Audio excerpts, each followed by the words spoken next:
A maior parte de nós está a tentar ressuscitar cadáveres. Sim, dói, mas muitos são os nossos projetos que estão engavetados, com os quais já não nos identificamos tanto, já não tem interação, já não temos aquela paixão, ou simplesmente no fundo, hoje em dia já não vemos sentido para aquilo. Os recursos são escassos. E a forma como tu vais distribuir para conseguir alcançar as tuas metas precisam de ser estrategicamente delimitadas. Então, hoje, nós vamos falar sobre como saber se o teu projeto já morreu e se deves continuar a investir nele ou não.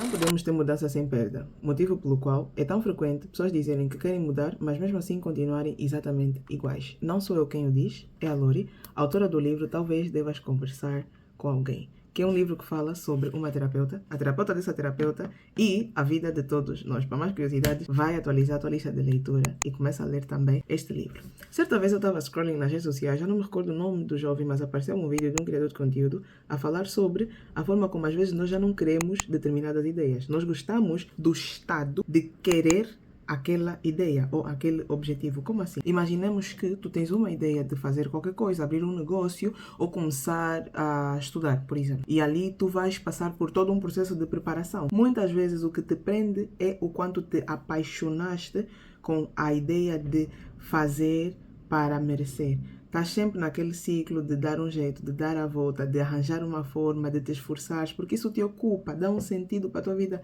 dá um propósito. Mesmo que se calhar já não te identifiques com esse propósito e saibas que não era o teu propósito, era uma ocupação, era algo que fazia sentido canalizares todos os teus esforços, mas já não mais faz sentido. Há projetos que são para acabar e há outros que são para abandonar. E há uma grande diferença entre eles dois, apesar de não querermos admitir e muitas vezes os guardarmos no mesmo saco, tá a ver? Nós colocamos os que são para acabar e os que são para abandonar no mesmo sítio. Eu falo com propriedade porque eu sou muito assim. Esse vídeo, novamente, é muito para mim e eu admito que muitas das minhas ideias a dada altura deixaram de fazer sentido, mas eu não conseguia deixar, eu não conseguia desapegar. Porém, eu tive que aprender a matar as minhas ideias favoritas, as ideias pelas quais eu passava noites em claro, porque lá está, para ti se calhar é só um projeto que tu gostas muito e que vai adiante. Porém, na prática, os recursos são escassos. O teu dia tem as mesmas 24 horas que tu podes escolher dedicar a projetos com futuro, pé e cabeça, ou a projetos que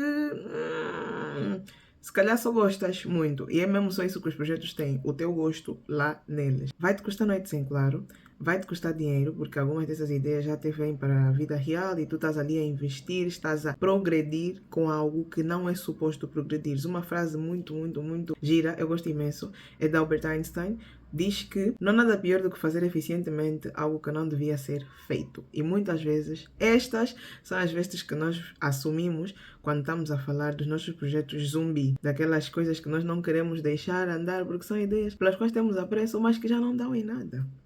Já não dá em nada. Portanto, vamos agora falar da anatomia de um projeto zumbi. A pergunta de ordem é: tu te vês a fazer isso até o fim dos teus dias? Ou pelo menos até daqui a quê? 5, 10 anos? Esta é a pergunta que, inclusive, eu fiz a mim mesma quando eu decidi sair de contabilidade. Para quem não sabe, eu tenho vídeos aqui a falar sobre, mas eu vim das contabilidades. Fiz contabilidade e gestão e estava muito envolvida na área, apesar de, no fundo, sentir que não era a minha coisa, mas eu queria só já continuar porque também tem depois uma questão associada que é o medo de assumir as vestes de mudança e parecer inconsistente, porque o problema depois de ter muitas ideias, muitos projetos paralelos é esse, pareces inconsistente supostamente, e então eu fui arrastando aquilo que eu já não queria.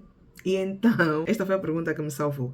Eu me vejo a fazer isso pro fim dos meus dias. E assim, eu fiquei espantada com a rapidez com que eu respondi. Porque definitivamente, depois de terminar a contabilidade, se é uma coisa que eu vi, decidi, identifiquei, é que eu não queria fazer isso pro resto da minha vida. Não queria. E assim, eu fiz. Mudei de área. Dou-vos um exemplo muito simples. Eu costumava ter muitos empreendimentos. Sempre gostei de empreender. Até hoje eu faço. Mas a dada altura eu tinha 6 empreendimentos a acontecerem em simultâneo. 6.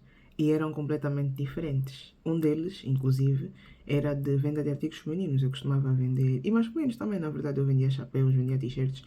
e uma data de coisas. Era um espetáculo, pessoal. Eu gostava, dava um dinheirinho extra, participava em feiras, tudo e mais alguma coisa. Porém, com o passar do tempo, eu deixei de me identificar com o modelo de negócio. Deixei de querer publicar aquilo, deixei de querer comprar aquilo, deixei de querer revender aquilo. E eu aos poucos fui desapaixonando um bocadinho da ideia, porque não era algo que eu me via sustentar por muitos mais anos. Para aquele momento fez sentido, funcionou, ajudou-me imenso, mas a dada altura deixou de conectar com o meu eu. Então, eu precisei matar essa ideia e... lá está, agora vem aquela questão de como abandonar quando as pessoas esperam que tu sigas em frente, como parar, como cancelar a matrícula, como terminar, como deixar de falar, bloquear. Se as pessoas esperam que tu faças algo completamente diferente, eu já tinha todo um ecossistema, já tinha os clientes, já tinha tudo. Mas eu deixei de querer aquilo, porque não fazia mais sentido. Eu não queria continuar com aquele modelo de eu em equipa, faço tudo, vendo, revendo, compro a mercadoria, vou para as feiras, organizo, não sei o que, sempre tive a ajuda de amigos, mas estão a perceber o que eu quero dizer? É necessário fazermos as pazes com as novas personalidades que vamos assumindo e a nível de projetos, as novas formas que os projetos vão tomando, porque nós começamos como dá, com as coisas que dá, mas os recursos são realmente escassos. Depois é necessário que saibamos agrupar e distribuir de acordo com aquilo que faça mais sentido no momento e lembrar que nem sempre é um não, às vezes é um ainda não. Vamos nos organizar melhor, vamos preparar uma estrutura para fazer algo bonito, mas agora ainda não dá muito jeito. A tua vida precisa ser como um jogo de xadrez. A cada jogada que os concorrentes ou participantes dão, eles analisam cenários. Eles não dão um passo em falso. Eles tentam ver, ok, se eu fizer isso, qual é a consequência que vai advir dali? Se eu usar este recurso neste momento, qual é o benefício ou o malefício que eu vou tirar? Portanto, vai traçando as tuas jogadas dessa forma. Define critérios para deixar os teus projetos ir sem culpa. Quando é hora de desligar as máquinas, é mesmo hora de desligar as máquinas. A partir do momento que o projeto já não te dá lucro, que o projeto já não te acende aquele fogo, aquela paixão, ou já não te vês a fazer isso, pelo menos para, sei lá, daqui a 10, 5 anos, que seja, é hora de repensar se tu não estarás a cometer este erro. A gostar da ideia de ter algo que trabalhar, a gostar da ideia de que tens um projeto, nananana, mas no fundo a não te identificar o suficiente para isso sair do papel. Estás a perder noites, estás a ocupar espaço na tua mente, o teu pensamento, as tuas ideias, as tuas conversas, o networking que vais fazendo, o que podia estar a canalizar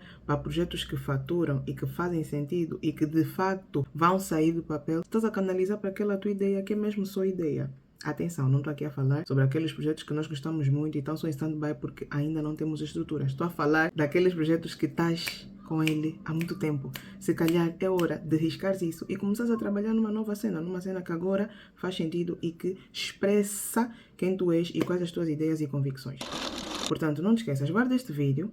Yeah? Segue, subscreve, diz-me o que é que tu achas. Tens sempre o Instagram, podes ir para lá, vamos conversar sobre. Eu falei mais sobre isso no SoundCloud. O título do episódio é Como Perder o Medo de Abandonar as coisas quando as pessoas esperam que tu sigas em frente, especialmente para side hustles, desorganizados ou não, que tenham esse dilema de ideias, não ideias, como não sei o que, e não deram conta que se calhar estão a struggling com uma decisão que eles no fundo já tomaram, porque novamente há projetos que já morreram.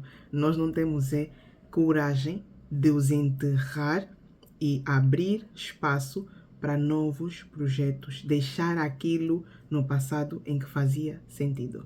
Cuida de ti, usa o teu dinheiro para tirar os teus projetos do papel. Beijos grandes, sou a Cauíla dos Santos e tchau, bradas. A vida não é para ser gravada. Porque quando eu estou a gravar e não... Ou melhor, quando estou a simular que eu estou a gravar e não estou a gravar, Nadine, sai tudo perfeito. As falas saem perfeitas, sai tudo incrível. Basta ligar a câmera, começa a esquecer as falas. Outras vezes tenho que parar, tenho que cortar, não sai tão natural. A vida, isso é uma prova de que a vida não é para ser. A vida é no momento. A qualidade da do que vês, primeiro da câmera. Sai mais uma prova para sustentar o argumento. Com licença. O hábito, tira uma nota que eu queria muito. Vou no Mac. Que horror, isso de se compensar com comida não é vida, minha querida. Mas isso é uma coisa que a pessoa faz tipo. Só vírgula. Involuntariamente. Não é tipo, eu mereço um biscoito. Não, estou feliz. Vou fora. É assim. Bom menino! Oh, sentaste, dá um biscoitinho. Estou feliz. Não, vai ter que ser um geral de carne. E aconteceu mesmo. Não, que recebo uma boa notícia. Vou digerir com um geral de carne. Ei. Talvez se estiver muito triste. Eu mereço. Vou me alegrar. Ela mereceu muito, nós. Quando estou triste, é comida. Quando estou feliz, é É. comida. Pode falar. Tem que mudar. São pautas de abordagem necessária. É preciso falar sobre isso. É a mesma maneira de se recompensar, é com comida. E é comida má. Às vezes falo, não, estou muito feliz, vou fazer um Também não vou estar aqui a tirar muitas pedras, né? Não é como se eu fizesse algo completamente diferente. Mas acho que não está. São os pequenos prazeres. Pequenos, minha irmã, depois vai ficar uma grande prazerosa. Esse foi o principal motivo pelo qual eu alarguei um bocadinho, né? E agora eu falo para side hustles desorganizados. Continua a ser um bocadinho do público que eu já tinha, porque eu fui vendo que as pessoas que me acompanhavam tentavam não só cuidar melhor das finanças, mas multiplicar o dinheiro. Então tinham negócios, tinham não sei o que, na altura que eu fazia o bebê a Bradas Bons Ajudam. Eu fiz muitos vídeos a falar para empreendimentos que hoje em dia já nem existem, outros até continuam. Eu lembro que na altura falei da doutora Teresa, ela é pneumonologista. Falei sobre os gêmeos, olha hoje onde é que eles estão, continuam, mas eu falei sobre outros negócios como a hamburgueria, estou a me esquecer, era uma hamburgueria acadêmica que fazia lanches para estudantes e entregava em escolas na hora de intervalo. Era uma ideia incrível, mas hoje está em stand-by, por exemplo, acabou mesmo. E então são coisinhas que, não sei, por acaso eu não conhecia, assim, de conhecer, eu cheguei a conversar com a fundadora e era uma seguidora também, acompanhava o meu trabalho, eu gostava bastante dela também. Mas lá está, são projetos que se calhar deixam de fazer sentido, então deixou de existir. Mas lá está, eu não podia continuar a falar só sobre finanças pessoais, principalmente porque eu sentia que era um mercado que não é que não tinha projeção de crescimento, mas eu sentia que tinha um teto muito próximo. Eu comecei a sentir que as pessoas esperassem que, das duas uma, ou eu mudasse totalmente a vida financeira delas, que por si só é uma coisa que não depende só do que tu vais consumir, depende, imagina, até do quão bem tu te das com os teus pais, por exemplo. Uhum. Eu sempre disse que organização financeira é uma consequência de organização pessoal. É uma consequência. Ou seja, se a tua vida pessoal não estiver bem, vai refletir na tua vida financeira. Às vezes o problema não é teu, mas é de alguém que está no teu meio. Vai refletir na tua vida financeira. Não tem como. Então, se tu, por exemplo, vives em um lar desestabilizado, não é impossível, mas é muito difícil ter finanças estabilizadas, estás a ver? Se tu tens problemas acadêmicos, imagina, deixaste cadeira, estás no terceiro ano, terceiro não, tu fizeste os 3 anos de base ou os 4 anos de base, puxaste um quinto, puxaste um sexto, estás a tentar terminar a tua licenciatura, é muito complicado ter finanças estáveis assim. Não estou a dizer que a tua vida tem que ser um mar de rosas para conseguir te estabilizar, estou só a dizer que finanças é consequência de tudo o que te acontece.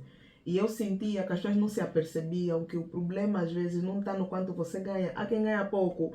E consegue. Estás a perceber? Então eu precisava de olhar também para esse lado do o que é que tu fazes além de cuidar do teu dinheiro. E estás aqui a ver vídeo, não sei, tá bom, mas fora isso.